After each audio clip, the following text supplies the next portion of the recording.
आदाब, नमस्कार।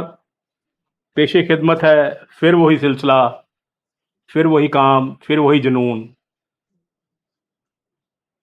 फिर ना देखा, फिर ना आया ख्याल जन्नत का। फिर फ़ाकिर साहब ने एक जगह कहा है, पता नहीं याद क्यों आ गया। फिर ना आया ख्याल जन्नत का, जब तेरे घर का रास्ता देखा। बहुत अच्छा शेर है। तो आज जिस शख्सियत से हम मिलने वाले हैं, जिस इंसानी फरिश्ते से हम मिलने वाले, उससे पहले मैं एक बात बताऊं। हम आप लोगों ने, आज के जो इंसानी फरिश्ते हैं हमारे पास, तो आप लोगों ने कहीं ना कहीं फिल्मों में मनोज साहब या धर्मेंद्र को देखा होगा, डॉक्टर जो बहुत लोगों की सेवा कर रहे हैं, ईमानदारी से पैसे उनका मुफ्त इलाज करते हैं। लेकिन ये सब बातें फिल्मों और कहानियों तक ही लिमिटेड रह गई। रियल लाइफ में ऐसा नहीं हुआ। This is the most unfortunate part. लेकिन हमारी किस्मत अच्छी, हमारे मुल्क की अच्छी, हमारे हमारे पटियाले की किस्मत अच्छी कि हमारे यहाँ एक ऐसा शख्स है, एक ऐसी शख्सियत है, एक ऐसा डॉक्टर है जो इसको सही मायने में दिल से, ईमान से, धर्म से एक खिदमत मानता है। तो आइए आज मिलते हैं हमारे आज के इंसानी फरिश्ते डॉक्टर धर्मवीर गांधी से। गांधी साहब, हमारी खुशकिस्मती है कि हमारी मुलाकात आपसे हो रही है। नहीं डॉक्टर साहब, बहुत थोड़ा धन्यवाद, तुसी आए हो। ਤੇ ਕੋਈ ਫਰਿਸ਼ਤੇ ਵਾਲੀ ਗੱਲ ਨਹੀਂ ਹੈ। ਜੋ ਕਿ ਮਨੁੱਖੀ ਕਰਮ ਹੁੰਦਾ ਹੈ, ਜੋ ਕਿੱਤਾ ਮੁਖੀ ਇਮਾਨਦਾਰੀ ਹੁੰਦੀ ਹੈ, ਸੁਹਿਰਦਤਾ ਹੁੰਦੀ ਹੈ, ਆਪਣੇ ਕਿੱਤੇ ਪ੍ਰਤੀ ਜੋ ਲਗਾਅ ਹੁੰਦਾ ਹੈਗਾ, ਉਹਦੇ ਜੀ ਮੈਂ ਇੱਕ ਕਰਨ ਦੀ ਕੋਸ਼ਿਸ਼ ਕੀਤੀ ਹੈ ਜ਼ਿੰਦਗੀ ਦੇ 40-50 ਸਾਲ ਦੀ ਡਾਕਟਰੀ ਅਭਿਆਸ ਦੌਰਾਨ। ਸੋ ਫਰਿਸ਼ਤੇ ਵਾਲੀ ਗੱਲ ਕੋਈ ਨਹੀਂ, ਤੁਹਾਡੀ ਇਹ ਬੜੀ ਵਡਿਆਈ ਹੈਗੀ ਹੈ ਕਿ ਤੁਸੀਂ ਚੰਗੇ ਕੰਮ ਨੂੰ ਸਰਾਹੁੰਦੇ ਹੋ, ਉਹਦੇ ਗੁਣ ਉਹਨੂੰ ਇੱਕ ਚੰਗਾ ਗੁਣ ਮੰਨਦੇ ਹੋ ਤੇ ਲੋਕਾਂ ਤੱਕ ਗੱਲ ਲੈ ਕੇ ਜਾਂਦੇ ਹੋ ਕਿ ਕਿਵੇਂ ਬੰਦੇ ਨੂੰ ਆਪਣਾ ਅਸਲੀ ਮਨੁੱਖੀ ਕਰਮ ਹੈ, ਜੋ ਕਿੱਤੇ ਪ੍ਰਤੀ ਸੁਹਿਰਦਤਾ ਹੈ, ईमानदारी हैगी है, वो बरतनी चाहिए हैगी है जी। राहत इंदौरी साहब एक बहुत बड़े शायर हुए हैं। उन्होंने एक जगह एक हमारे यहाँ एक शेर पढ़ा था जो आपने जरूर सुना होगा। वो कहते हैं, सॉरी ये राहत भाई का नहीं है, ये शकील आजमी साहब का शेर है। ओके। जमीन पर बैठा क्या आसमां देखता है। यस। जमीन पर बैठा क्या आसमां देखता है, परों को खोल जमाना उड़ान देखता है। Very good, very good. तो आपने ना जमीन देखी ना आसमां देखा, आपने परों को खोला और उड़ान की। डॉक्टर साहब, आपने ये बताइए हमारे सामीन को, आपने ग्रेजुएशन और पोस्ट ग्रेजुएशन कहाँ से की? मैंने ग्रेजुएशन की 1976 में मेडिकल कॉलेज अमृतसर से, सरकारी मेडिकल कॉलेज है, तो वहाँ से की। तो और उसके बाद मैंने 88 से लेकर 90 तक पटियाला मेडिकल कॉलेज से अपनी MD मेडिसिन की। फिर मैंने 10 साल कार्डियोलॉजी डिपार्टमेंट में अलग अलग पोस्टों पे बतौर MO, बतौर सीनियर रेजिडेंट, बतौर सीनियर लेक्चरर, जिसको आजकल असिस्टेंट प्रोफेसर बोल देते हैं, तो वहाँ ऐसे काम किया। तो 2001 में मैंने छुट्टी लेकर अपनी नौकरी छोड़कर अपना एक लो प्रोफाइल एक अपना मेडिकल प्रैक्टिस शुरू किया, जिसकी अपनी ही एक एग्जाम्पल थी। फीस बहुत रैशनल थी, 3 स्टेप में फीस थी जब शुरू किया। तो अभी वही है, तो बहुत सस्ता। तो बता दीजिए, हमारे सुनने वालों को यकीन नहीं करेंगे। देखो, जो अफोर्ड नहीं कर सकता ना, उसके लिए कोई फीस नहीं है, जीरो है। जहाँ बहुत सारे जगह पे ऐसे होता है कि पहले आपकी 400, 200, 500 रुपए की पर्ची काटी जाती है, फिर मरीज डॉक्टर के पास जा सकता है। जिसका मतलब जिसके पास पैसा नहीं है, 500 नहीं, 400 नहीं, 300 नहीं, वो आपकी साइंस से बाहर हो गया, उसको आपकी साइंस अवेलेबल ही नहीं है। तो मैंने ये असूल बनाया कि पहले मैं मरीज को देखूंगा, उसके कौन से कपड़े पहने, उसने थैला कौन सा टाया, उसने जूती कैसी पहनी, उसके दांत कितने गंदे हैं, उसको सारी मरीज को देखकर फिर मैं फैसला करूंगा ये फीस लेने के लायक है या नहीं है, ये कितनी फीस दे सकता है, इसके टेस्ट के कितने पैसे लगेंगे, इसका कौन सा टेस्ट करवाना है। तो मरीज को देखकर मैं फीस डिसाइड करता हूं, ना कि पहले ही पर्ची कटवा के मेरे पास मरीज आता है। मैक्सिमम फीस कितनी है आपकी? मैक्सिमम फीस 700 रुपया है। क्या बात है। अच्छा सर, एक सवाल यहाँ ये उठता है कि आपने अपनी सारी जिंदगी एक ईमानदारी से गुजारी, इसमें से कुछ सवाल ही नहीं पैदा होता। दूसरी, ये कहना भी शायद मेरे लिए गलत होगा क्योंकि सारी दुनिया जानती है।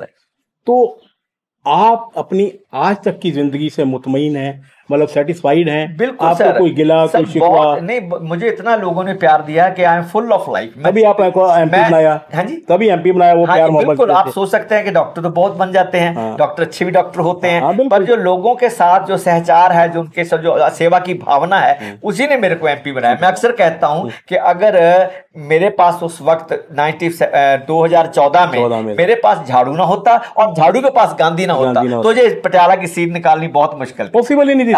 पॉसिबल परनीत कौर को कोई कहते थे ये तो आया जी, वोटें जोड़ने आया जी, रॉयल टैग था, और वो उनके पास पैसे की कोई कमी नहीं थी, पावर थी, सब कुछ था। 3 बार वो लोकसभा मेंबर रहे थे, मंत्री रह चुके थे। तो ऐसे में अगर मेरे लोगों ने मेरे जो प्यार दिखाया है वो मेरा खजाना है, मेरे लिए ऐसा खजाना है जिसके कारण I am full of life. मैं जिंदगी से बहुत बेइंतहा खुश हूँ। और कभी ये गिला तो नहीं होगा कि यार उसके पास एसयूवी गाड़ी है, मेरे पास थोड़ी है, बिल्कुल पैसे का कोई ऐसा गिला नहीं। क्योंकि इतिहास अगर आप देखेंगे ना तो डॉक्टर और अध्यापक दो ऐसे वर्ग हैं जिनकी समाज में इज्जत है, उनकी जो योगदान है वो इस और उनकी जो प्राप्ति है वो इस तरह से कभी नहीं नापी जाती कि इसके पास कितनी कोठियां, कितनी कारें हैं, कितने बंगला है और इसकी जमीन कितने एकड़ है।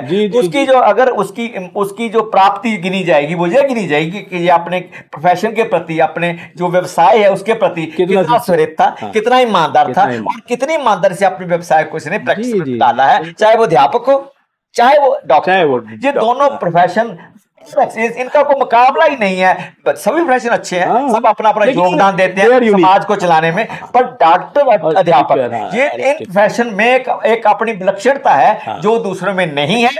इनका जो इनके पैमाने हैं सक्सेस के, वो पैसा नहीं है, वो उनकी ईमानदारी और उनका योगदान है जो अपने मरीजों में डालते हैं, जो अपने बच्चों में अध्यापक डालते हैं। क्या बात है सर, क्या बात। अच्छा सर, हमें ये भी पता लगा है कि आप साहबजादे, आपके एक ही फर्जंद है, एक ही बेटा है। हाँ जी, हाँ जी। वो भी मेडिसिन के फील्ड में है। वो अपने बाप के पचनों पर चलना चाहता है या नहीं चलना चाहता है?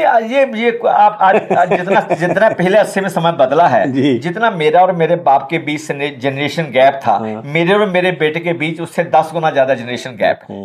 मेरे और मेरे बाप की खाने पीने की आदतें एक थी, हमारे गाने एक थे, हमारा सोने का टाइम एक था, अपना जगने का टाइम एक था। जो नई पीढ़ी है उसका खाना पीना अलग है, गाने अलग है, सोने और जगने का टाइम अलग है, सोचना अलग है। उसके जो सामाजिक सरोकारों के प्रति जो उसका लगाव है, जो उसकी संवेदना है, उसमें हमारा जो उनका जमीन आसमान का फर्क है। हम जिन घर, मेरे पिताजी प्राइमरी स्कूल अध्यापक थे, मैं सभी गांव की संवेदनाएं साथ लेकर मेडिकल कॉलेज गया।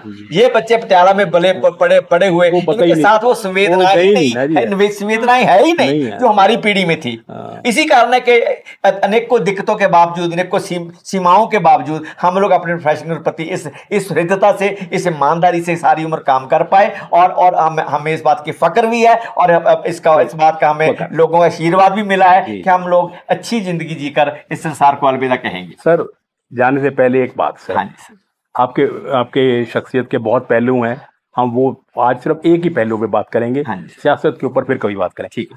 आज की जो हमारी यंग जनरेशन जो आ रही है मेडिकल फील्ड में, मैं उसकी बात कर रहा हूँ, उसको कोई आप मैसेज देना चाहें? क्योंकि मैं मैसेज क्यों मांग रहा हूँ आपका, क्योंकि लोग आपको देखते हैं, आपको प्यार करते हैं, आपसे मोहब्बत करते हैं और आपको फॉलो भी करते हैं। ऐसा नहीं फॉलो नहीं करते हैं अभी कुछ।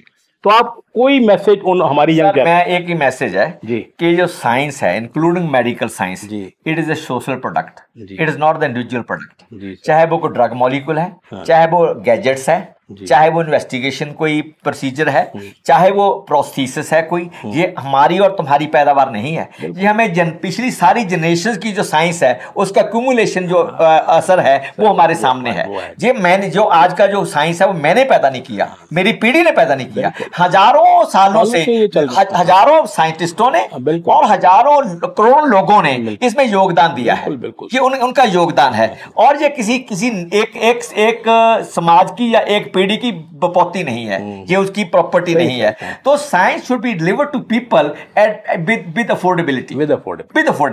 और दूसरी बात, अगर आप साइंस को लिमिट करेंगे, अगर कोई बंदा दिन में 10 मरीज देखता है और वो पैसे वाले देखता है, तो इसका मतलब जो उसकी अपनी नॉलेज बढ़नी है, 100 मरीज देख के जो अलग अलग वैरायटी मिलनी है, जो पीजीआई में वैरायटी है, क्योंकि वहां आसान है, वहां मुश्किल जरूर दिखाना, वहां जितनी वैरायटी है इतना सस्ता है। जहां डॉक्टर वहां तो ट्रेंड होता है, वो प्राइवेट मेडिकल में ट्रेंड नहीं होता, तो वहां पैसे वाले पहुंचते हैं। सो इसलिए डॉक्टर के खुद अपने प्रोफेशन के हित में है कि वो सरकारी जो सेवाएं हैं उनको चूज करे, उनको आगे बढ़ाने के लिए योगदान डाले, आवाज उठाए और अपनी सेवाएं सरकार को और या समाज को वो एक ऐसे स्तर पे दे, ऐसे तरीके से दे कि उनकी खुद की नॉलेज में बढ़ोतरी हो, समाज का फायदा हो सके। Science belongs to slums and fields as much is belongs to rich and the super rich. It belongs to Nariman Point और South Delhi as much as to belongs to village of Patiala. बिल्कुल और इस्लाम इन पटियाला। जाने से पहले दोस्तों हम एक बात और बताना चाहेंगे इस इंसानी फरिश्ते के बारे में कि ये ना सिर्फ अफोर्डेबल क्या, कम से कम मतलब पैसे लेते ही नहीं है, मान ले करके काम कर रहे हैं। सिर्फ यही नहीं है, जो पेशेंट्स हैं या उनके अटेंडेंट्स हैं उनको फ्री खाना भी खिला रहे हैं। तो फरिश्ते मैंने ऐसा नहीं कहा। तो सर हम अपनी तरफ से थैंक यू सर। और मैं यकीन से कहता हूँ अगर कोई रब है, अल्लाह है, भाई गुरु है, बाबा जी हैं, तो आज हम उनसे दुआ मांगते हैं आपके लिए। Thank you sir. क्योंकि आपका होना हमारी सोसाइटी के लिए जरूरी है सर। Thank you sir. मेरे लिए नहीं, आपका होना हमारी देश के लिए जरूरी है, मेरे वतन के लिए जरूरी है। Thank you sir. तो बहुत बहुत शुक्रिया sir. Thank you so much. Thank you sir.